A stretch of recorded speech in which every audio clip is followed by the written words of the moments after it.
इसे सियासत का नया शिगुफा कहें या साफ गोई, मुख्यमंत्री अशोक गहलोत का बयान 2 दिन से सियासी सुर्खियां बना हुआ है। शिक्षा महकमे में धमाल मचाने वाले बयान से एक तीर से 2 निशाने साधे, जिसमें शिक्षा मंत्री को तो एक्सपोज किया ही, साथ ही शिक्षकों में पैसे लेकर तबादले कराने की लालसा को भी उजागर कर गए। आखिर कैसे, देखिए ये खास रिपोर्ट।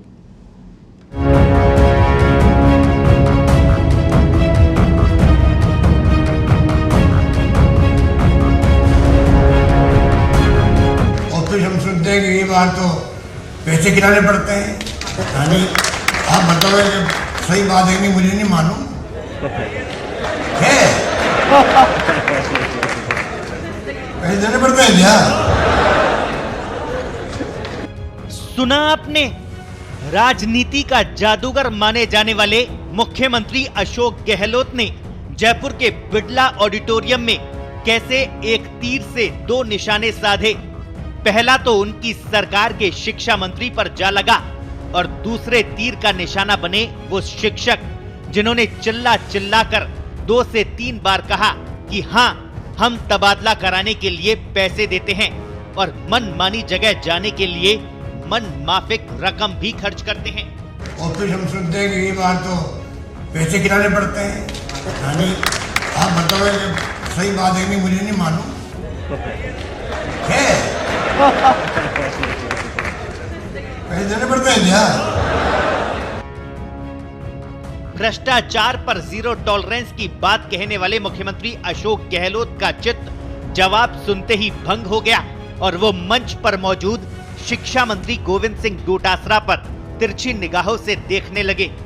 दरअसल मुख्यमंत्री ने इस सवाल के जरिए शिक्षा विभाग में हो रहे भ्रष्टाचार की पोल तो खोली दी, साथ में आरएएस और रीट जैसी परीक्षाओं के बाद चौतरफा आरोपों से घिरे शिक्षा मंत्री गोविंद सिंह डोटासरा को भी सियासी संदेश दे दिया कि वक्त आने पर वे खुले मंच से पोल खोल अभियान के साथ विदाई भी तय कर देते हैं।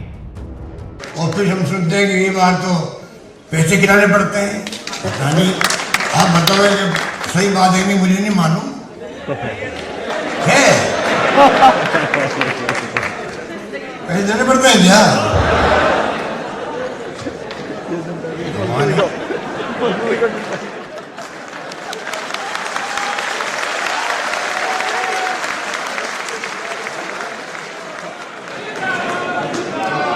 तो बहुत ही दुखदायी बात है। लंबे अध्यक्ष कह रहे हैं हमारे हाईकमान को कि मुझे इस पद पे रखो। अगर आपने मुझे इतनी बड़ी जिम्मेदारी दी है प्रदेश कांग्रेस चलाने की, वो जिम्मेदारी किसी भी मंत्री और मुख्यमंत्री से बड़ी होती है, तो फिर मैं 2 काम पहले करूँगा। ये बार बार आग्रह करते हैं। आज मुझे लगा जो इनकी स्पीच और आपके जो भावनाओं को रिप्रेजेंट करना मुख्यमंत्री के सामने, लगता है कि उन्होंने जो संकल्प दिल्ली में दोहराया दिखता है। मुख्यमंत्री के बयान का असर ये हुआ कि प्रदेश भर में शिक्षा महकमा अचानक चर्चा का विषय बन गया। दरअसल शिक्षकों की मजबूत ट्रांसफर पॉलिसी बनाने के लिए सरकारों ने जन घोषणा पत्र में तो कई वादे किए, लेकिन सत्तासीन होते ही तमाम वादे सिर्फ कागजी ही साबित हुए। गहलोत सरकार भी पिछले 3 साल से शिक्षकों की तबादला नीति को लेकर मंथन ही कर रही है, लेकिन ठोस नतीजा अभी तक भी नहीं निकल पाया। लिहाजा बगैर पॉलिसी तबादले हुए और खुल्लम खुल्ला लेन देन का खेल चला। लेन देन कितना हुआ, इसका सबूत सम्मान समारोह में शिक्षकों ने मुख्यमंत्री को दे भी दिया। हालांकि आरोपों के बाद शिक्षा मंत्री गोविंद सिंह डोटासरा सफाई देते नजर आए, लेकिन उनकी सफाई बहुतों को गले नहीं उतरी। मेरे शिक्षा मंत्री रहते हुए अगर मेरे यहाँ पर स्टाफ में अगर एक चाय पीने का भी कोई बता दे तो मुझे बता देना। निश्चित रूप से माननीय मुख्यमंत्री जी का जो इशारा था कि कहीं न कहीं जेब कट जाती है, वो मेरे नेतृत्व में, मुख्यमंत्री जी के नेतृत्व में शिक्षकों के ट्रांसफर की नीति लागू करके उसको बिल्कुल खत्म किया जाए। बिड़ला ऑडिटोरियम से निकली आवाज जल्द ही प्रदेश के सियासी गलियारों में भी गूंजने लगी और इंतजार में बैठी बीजेपी को बैठे बिठाए मुद्दा भी मिल गया। खुद मुख्यमंत्री की मौजूदगी में, शिक्षा मंत्री की मौजूदगी में शिक्षकों का एक वर्ग इस बात को तायीद करता है कि राजस्थान की इस सरकार में तबादलों के लिए बड़े पैमाने पर पैसे देने पड़ते हैं।